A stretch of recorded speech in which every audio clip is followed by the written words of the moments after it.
souvenir du 6 août dernier. Rappelez-vous, à la surprise générale, l'armée ukrainienne se lançait dans une offensive éclair dans la région russe, je le rappelle, de Koursk, 1300 km² conquis et occupés.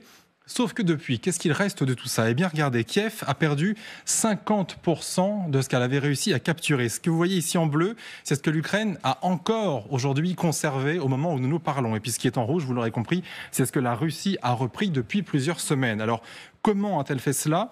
Une séquence résume assez bien ce qui se passe en ce moment sur le front à Koursk. Regardez.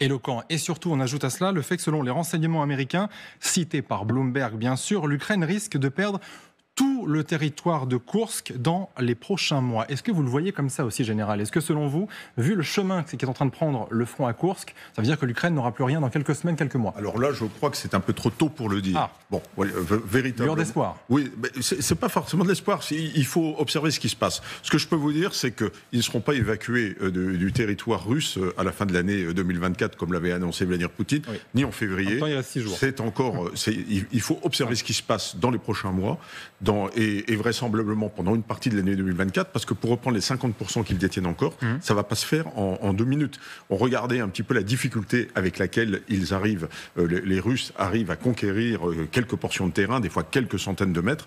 Il faudra beaucoup plus que ça pour reconquérir cette portion de course, parce que les Russes peuvent attaquer, mais il leur manque souvent le deuxième échelon, celui qui permet d'exploiter et de percer et d'aller plus avant. Il faut toujours 2 échelons en fait. Un échelon qui attaque les lignes et un échelon qui exploite derrière. Or, les Russes, on voit bien, sont en défaut de personnel et n'ont pas forcément les moyens d'exploiter ensuite sur le terrain. Donc, je crois qu'il est trop tôt de dire pour que la messe est faite. Est-ce que vous êtes d'accord, Aurélien Duchesne ? Est-ce que les Américains s'avancent en disant cela ? Parce que eux, ce qu'ils disent, c'est qu'en gros, ça peut tenir, oui, encore un peu, c'est vrai, mais à partir du printemps, ça va commencer à sérieusement péricliter. Ce qui permet aux Ukrainiens de tenir, et qui leur a permis de tenir jusque-là, c'est qu'à partir du moment où les Russes avaient commencé à contre-attaquer au niveau de Korenovo, qui était une ville au nord de Soudja, les Ukrainiens ont fait le choix non plus de s'étendre, mais de consolider. C'est à partir de ce moment-là aussi qu'ils ont commencé à couper la route à d'éventuels renforts russes en tapant, par exemple, des barges de débarquement. Cela dit, les Russes, non seulement ils ont amassé des forces, 40 à 50 000 hommes selon les analystes, mais ils ont fait un saut qualitatif dans leurs forces. C'est-à-dire que dans les premières semaines, les Russes s'étaient fait balayer parce qu'ils avaient des unités de conscrits mal formées et mal équipées. Désormais, quand vous regardez qui sont les Russes en face, ce sont pour l'essentiel des VDV, c'est-à-dire des troupes aéroportées, mieux entraînées, qui avaient été décimées au début de la guerre, la bataille de l'aéroport de Lostomel près de Kiev par exemple.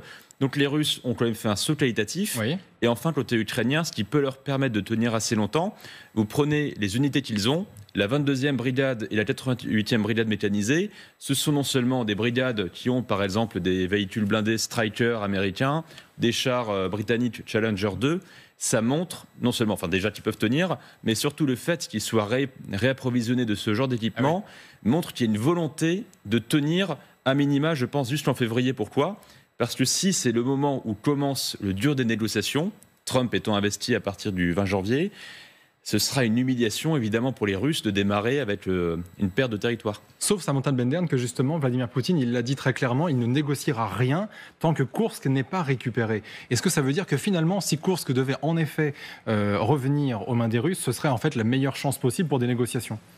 Non, moi je crois que les négociations auront lieu quand Trump l'imposera, et à Poutine et à Zelensky, malheureusement. Mais en ce qui concerne Koursk, les Ukrainiens tiennent toujours depuis de nombreux mois. Et surtout, ce qui est très important, c'est que leurs lignes d'approvisionnement qui vont directement depuis l'Ukraine jusqu'à Soudja, donc qui est l'endroit principal qu'ils ont capturé, sont toujours intactes. Mais par contre, si on regarde la carte de nouveau, on voit les Russes qui avancent depuis le nord et depuis le sud pour essayer justement de couper. Oui. De couper les Ukrainiens et de les encercler. Et là, ce sera beaucoup plus compliqué pour eux. Parce que pour le moment, quand on voit les avancées russes, on voit bien qu'ils essaient de les prendre un peu dans une pince. C'est un petit peu tous les mouvements classiques qu'on a vus depuis le début de la guerre, d'un côté ou de l'autre. Quant à ce que disent les Américains, en ce qui concerne Koursk, en ce qui concerne tout le front, tout va dépendre des armes que les Ukrainiens ont. Bien sûr. et du soutien ou non continu des Américains. Tout va dépendre de ça. Donc, mais s'avancer sur ce qui va se passer d'ici le printemps, je crois que personne n'en est capable. Tellement de choses pour se passer d'ici là. Est-ce que ça veut dire que du coup, là, cette espèce d'alerte qui est lancée, c'est une manière aussi de dire, regardez, à vous tous occidentaux, nous Américains, si jamais on ne vient pas en aide davantage à l'Ukraine, c'est-à-dire suivez mon regard, évidemment, c'est Donald Trump qui est dans le viseur, eh bien l'Ukraine va directement à sa perte dans cette région de Koursk comme ailleurs d'ailleurs. Mais je ne crois pas que les Ukrainiens ont envie de garder Koursk. C'est vraiment une monnaie d'échange pour la négociation. Donc, lancer l'alerte, les Ukrainiens vont perdre Koursk, je ne crois pas que c'est ça l'alerte principale. L'alerte principale, c'est que les Russes vont avancer. Et c'est ça qui est important. Poutine a dit une chose très importante, c'est que les négociations prendront compte des réalités du terrain. Après, on peut interpréter ça comme on veut. Ah oui, ça veut tout dire et rien dire. Mais là, il y a une course des deux côtés pour gagner le plus de terrain possible, pour que le jour où les négociations auront lieu, si elles ont lieu, parce que moi, je mets un grand si.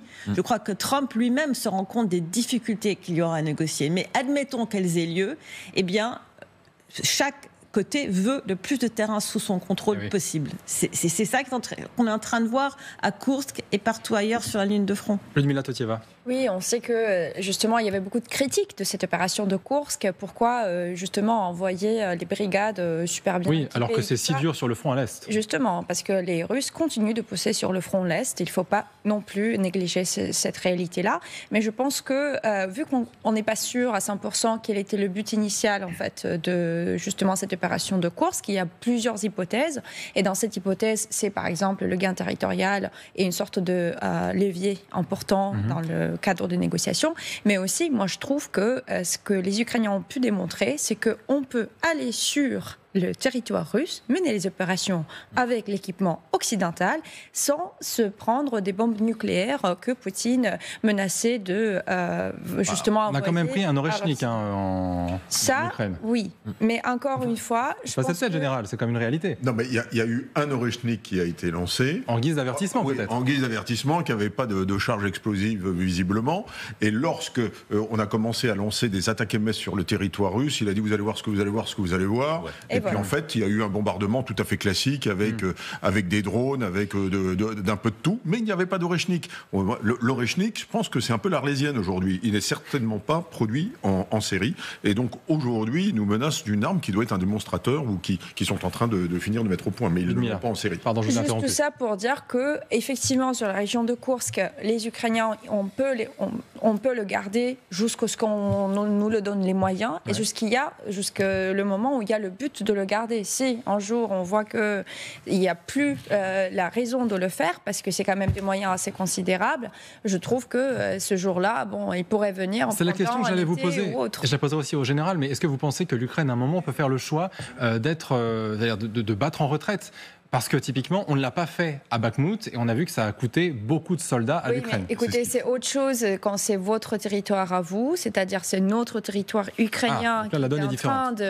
Vous êtes en train de reculer, par exemple, ou quand c'est le territoire qui n'était pas à vous, qui est le territoire russe, dont on n'a pas envie de garder, parce qu'on n'est pas un empire qui veut conquérir la Russie, qui se sent menacée. Alors c'est un peu différent. Moi, je trouve que quand même, il y a beaucoup de questionnements en Ukraine même sur cette opération de Koursk. On n'a pas toujours toutes les réponses, mais ce qu'on sait, c'est que c'était un acte symbolique, mais aussi d'une manière plutôt comme une sorte de message passé à nos alliés occidentaux pour dire si on peut taper la Russie, on devrait le faire davantage. Et moi, je trouve qu'avec cette justement opération de Koursk, il y avait aussi un cap qui était passé du côté des alliés par rapport à, disons, la liberté d'utilisation des missiles de longue portée ou autres. C'est-à-dire, on a un peu poussé la chose pour dire c'est possible, n'ayez pas peur. C'était notre message. Maintenant qu'il nous faut continuer d'avoir assez d'équipements pour pouvoir déjà tenir notre front nous à l'Est. Là, c'est la grande question de... On parlera des équipements tout à l'heure d'ailleurs. Général, votre avis justement sur un possible retrait en cas de grosses difficultés à Koursk ? Eh bien, c'est possible parce qu'un retrait permet de raccourcir le front. On comprend bien, il y a un saillant. Dans un saillant, comme ça, en triangle, vous utilisez plus de troupes. À partir du moment où vous rétrécissez le front, vous avez une ligne droite au lieu d'un saillant, vous allez avoir une densification et ensuite une densification de votre ligne de front, et ensuite vous aurez moins de difficultés avec vos lignes d'approvisionnement qui, elles aussi, sur les flancs, sont vulnérables. Ça, c'est possible. Mais vous utilisez le terme battre en retraite. C'est pas ça le battre en retraite. La retraite de Russie, on bat en retraite.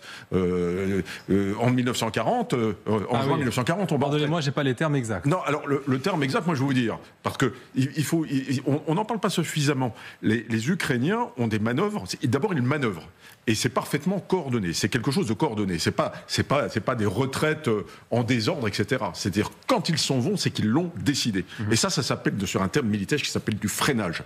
Et le freinage, c'est échanger du terrain contre du temps, et en provoquant l'attrition ennemie. Et on l'a bien vu notamment à Korikovo, etc. Ils se retirent au fur et à mesure, et les derniers éléments partent lorsque l'ensemble du dispositif a été extrait. Et donc ça, c'est voulu.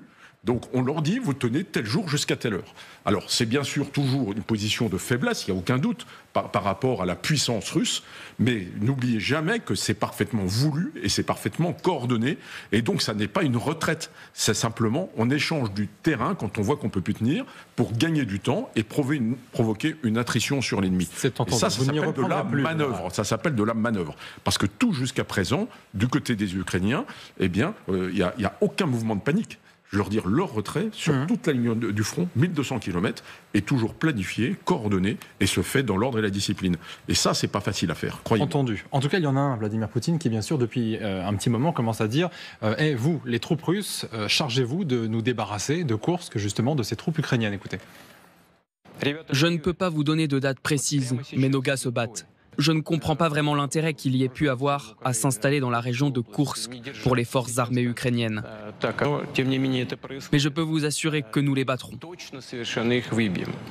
Samantha de Benderne, est-ce que vraiment Koursk a un intérêt pour négocier? Qu'est-ce que ça apporte concrètement de garder Koursk? Mais ça apporte que la Russie ne peut pas laisser un bout de son terrain aux mains des Ukrainiens. C'est absolument impensable pour Poutine de laisser faire ça. Oui, mais concrètement, est-ce qu'on peut l'échanger contre, par exemple, un autre territoire ukrainien? Est-ce qu'on peut se dire, on vous rend complètement Koursk et vous nous donnez la Crimée? Quand on a envie de négocier, tout est possible. Et c'est clairement ce que les Ukrainiens ont en tête. Et c'est clairement ce que Poutine ne veut pas être obligé de faire. Il ne veut pas être devant le fait de devoir négocier un bout de la Russie pour un bout de l'Ukraine. C'est absolument... ce serait une grosse humiliation pour lui. Mais je voudrais juste rappeler aux téléspectateurs que Poutine n'a pas pu encore récupérer son territoire, qu'il a dû faire appel à entre 10 et 12 000 soldats nord-coréens. On en parlera tout à l'heure. Qui l'utilisent comme de la chair à canon pour essayer de récupérer ce territoire. Il n'y est pas encore arrivé, malgré toutes les armes qui n'arrêtent de montrer, qui n'arrêtent pas de vanter. Eh bien, il n'a toujours pas récupéré ce territoire. En plus, les Russes qui ont été évacués du territoire de Koursk se plaignent parce qu'ils n'ont pas eu de compensation, ils n'ont pas été bien relogés, ils sont encore dans des situations extrêmement précaires. Tout au début de l'invasion ukrainienne, il y avait une grande peur de la part des Russes que leurs propres troupes russes allaient bombarder de façon massive la région de Koursk, parce que les Russes ont l'habitude de ça. Ils ont l'habitude que leur propre gouvernement ne fasse aucun égard pour la population civile. Et quand on repense, là, vous avez montré donc cette séquence, c'était la fameuse séquence quand des 4 heures de Poutine, de sa conférence de presse de fin d'année, quand le s'adressait au peuple notamment. Ouais. Mais la façon dont il a parlé à cette dame, quand on écoute la version originale, était d'une condescendance. C'était, mais bien sûr, madame, quand nous allons récupérer ces territoires, ça la va de soi. Mais je ne vais pas vous dire quand on va le faire. Mais il ne le disait pas en voulant dire je ne sais pas quand. Il disait, mais moi, je ne vais pas vous le dire quand. C'était vraiment... c'était douloureux à regarder pour cette femme qui appelait pour savoir quand elle allait récupérer sa maison. Et c'était vraiment, quand on compare la façon dont le président ukrainien parle à sa population en essayant de les encourager, de les soutenir, là c'était espèce de pauvre idiote, je te méprise et bien sûr qu'on va récupérer notre terrain. C'était vraiment pour comprendre comment il se comporte vis-à-vis de son propre peuple. Charmant. On va rejoindre Thomas Misraki, qui est l'envoyé spécial de LCI en Ukraine. Bonsoir Thomas, merci d'être avec nous. Alors, vous n'êtes pas à Koursk, mais justement, on parlait de difficultés sur le terrain. L'armée ukrainienne, elle n'est pas forcément en bonne posture, ailleurs non plus, notamment sur le front Est. Est-ce que justement tout cela commence à avoir un impact sur le ressenti des troupes et même des civils d'ailleurs ? Si vous me demandez si les Ukrainiens ont l'intention d'arrêter de se battre, la réponse est non. Évidemment, ils vont continuer à se battre et tous nous le disent sur les différentes parties du front où nous avons pu aller ces dernières semaines avec Arthur Grolet, que ce soit dans le nord, aux alentours de Kupiansk, que ce soit aux alentours de Pokrovsk ou plus au sud, dans la région de Kherson. Tous les soldats, sans exception, à qui nous avons parlé, nous disent qu'ils vont continuer à se battre parce qu'ils ne peuvent pas perdre cette guerre. Mais ce refrain-là, on l'entend depuis le début. Sauf que ce qui a changé, évidemment, c'est la réalité du terrain. Ils sont en repli partout, les Ukrainiens. C'est simple, que ce soit dans la région de Koursk ou que ce soit sur les 1130 km de front. Ils ont perdu beaucoup de gens, ça c'est une certitude aussi, et il y a chez les nouveaux arrivés beaucoup de doutes sur les motivations de cette guerre, si j'ose dire. Il y a beaucoup de désertions, notamment dans les batailles très difficiles. C'est ce que nous ont dit, par exemple, les soldats qui sont sortis de Vuhledar. Vous avez peut-être vu leur témoignage il y a quelques jours sur LCI. Eux nous disaient qu'il y avait eu des morts, mais qu'il y avait eu aussi des gens qui partaient, qui désertaient parce que les combats étaient très difficiles. De manière générale, l'armée ukrainienne reste mobilisée, évidemment. De manière générale, tous les soldats, comme je vous l'ai dit, à qui nous avons parlé, ont l'intention d'aller jusqu'au bout, jusqu'à la dernière goutte de sang, nous disait l'un d'eux sur le front sud de Pokrovsk. Mais effectivement, c'est très difficile. La seule vraie question qui se pose sur le repli qui est en train d'être opéré par les Ukrainiens en ce moment est de savoir si, c'est un repli tactique, un repli stratégique, c'est-à-dire qu'on retire les hommes pour reconsolider, reconstituer ces lignes et qu'ils repartiront à un moment ou un autre de l'avant, ou est-ce que c'est un repli subi en quelque sorte et qu'ils n'ont absolument plus le choix parce qu'il manque d'armement, parce qu'il manque encore évidemment d'hommes pour combattre. L'autre grande question, évidemment, mais ça je vais vous laisser y répondre avec vos experts en plateau, c'est de savoir quelle est la force réelle des lignes russes. Est-ce que tous les hommes qui peuvent combattre côté russe sont en train de le faire? Si des Nord-Coréens combattent aux côtés des Russes à Koursk, on peut imaginer que l'état des troupes n'est pas formidable non plus côté russe, mais ça on ne le sait pas, ça c'est la grande interrogation. Beaucoup des soldats à qui on a pu parler nous ces dernières semaines nous disaient, étaient persuadés eux qu'il n'y avait plus qu'une grande ligne russe avec tous les Russes qui avaient mis leur force dans la bataille et que derrière il n'y avait strictement rien.